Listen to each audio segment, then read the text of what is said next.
여러분, 세종대학교에 김대종 경영학부 교수님이 있습니다. 이 김대종 교수님이 한국무역학회 주최로 열린 온라인 논문 발표회에서 말입니다. 대한민국에 IMF 외환위기가 닥칠 수도 있다, 이런 경고를 내놨습니다. 경고를. 와, 이게 도대체 무슨 얘기인가. 저도 외환보유고 우리가 4,500억 달러가 넘잖아요. 많은데 뭘 걱정하느냐. 그렇게 지금까지 저도 많은 부분 생각을 해왔습니다. 그런데 우리 김대종 교수님의 생각은 굉장히 다르더라고요. 굉장히 다르더라고요. 무슨 얘기냐. 근거가 없이 이야기하는 게 아닙니다. 이분도 지표를 가지고 이야기하시는 분이니까요. 이분이 이야기하는 걸 보면요, 적정 외환 보유고가 9,300억 달러다, 이렇게 이야기합니다. 9,300억 달러. 무슨 얘기냐. 왜 9,300억 달러라는 기준이 나왔느냐. 다른 나라들을 보니까 외환위기를 겪거나 외환위기를 겪지 않은 나라들, 이렇게 다 많은 나라를 비교를 해보니까 GDP 대비 외환 보유고가 적어도 100% 정도 되면 가장 안전한 거 아니냐, 뭐 이렇게까지 이야기를 하고 있는 겁니다.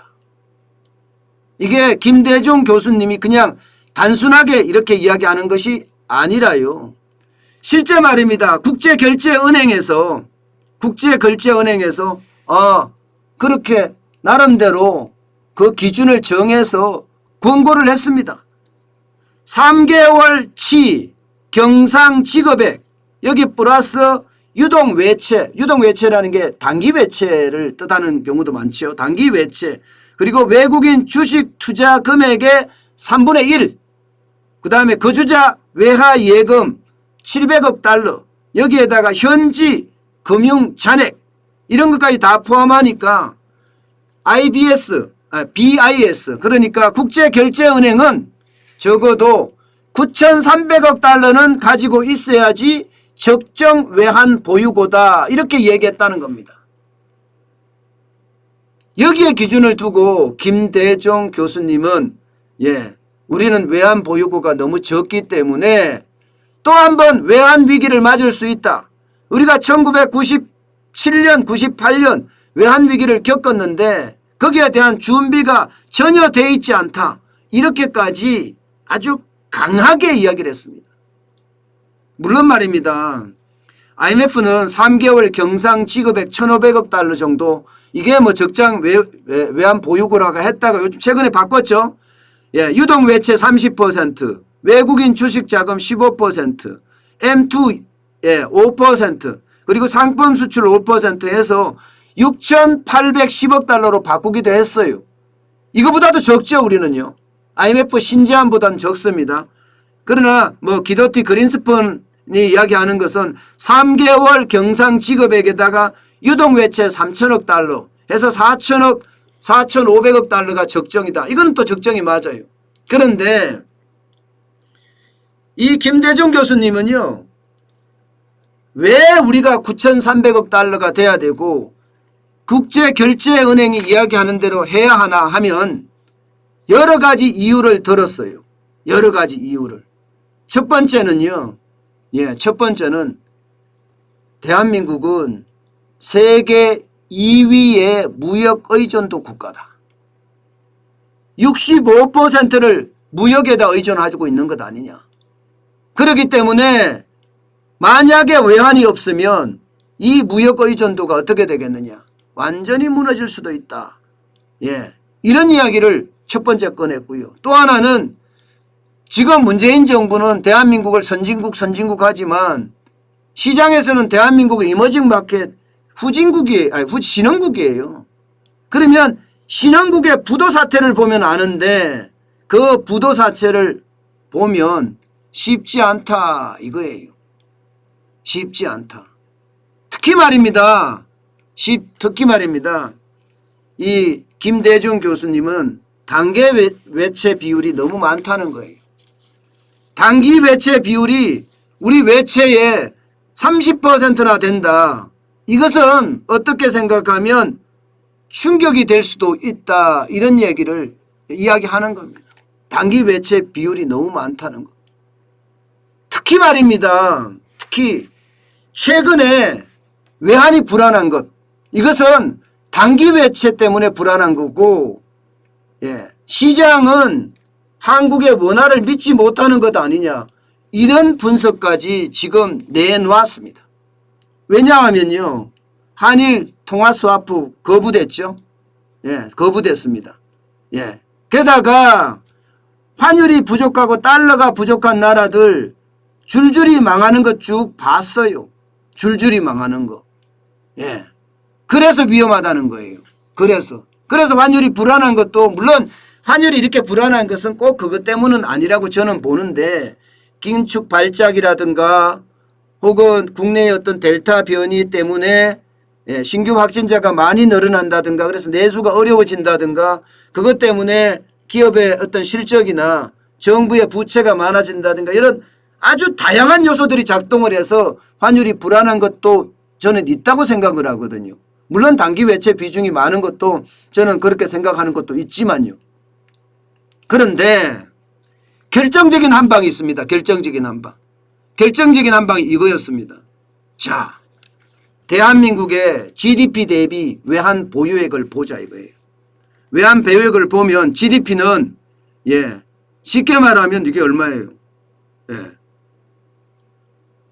16,300억 달러인가요? 16,300억 달러. 그런데 외환 보유액은 4,586억 달러예요.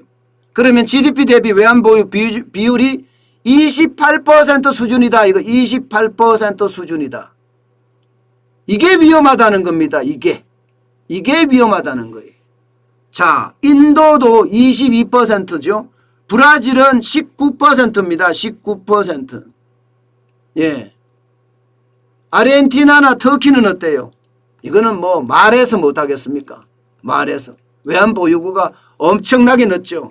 아르헨티나 같은 경우는 벌써 6번째 구제금융을 받았습니다. 구제금융을.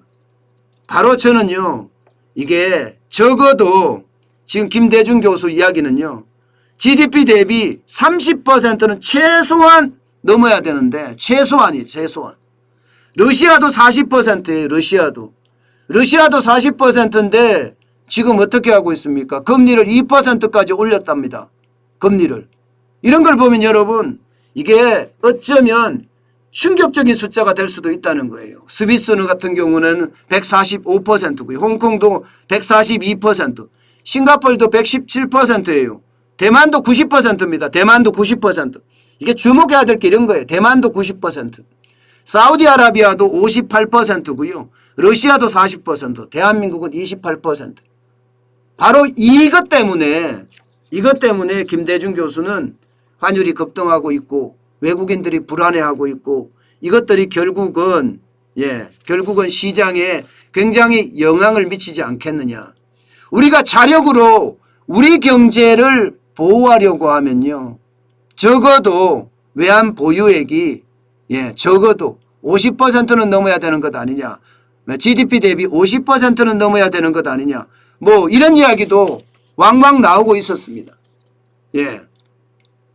지금요, 그 어느 때보다가 지금 외환 보유액은요, 실제 9,300억 달러, BIS죠. 국제결제은행이 이야기하는 대로 9,300억 달러가 되면요, 이게 좀 안심이 될 수 있다.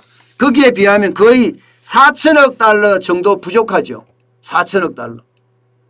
그래서 김대중 교수의 이야기는요, 전 세계가 위기에 몰리면 대한민국은 무역 의존도가 크기 때문에 다른 나라보다가 훨씬 많은 외환 보유고를 가져야 됨에도 불구하고 GDP 대비 28%라는 숫자는 굉장히 어려움을 가중시킬 수도 있다. 이런 얘기가 됩니다.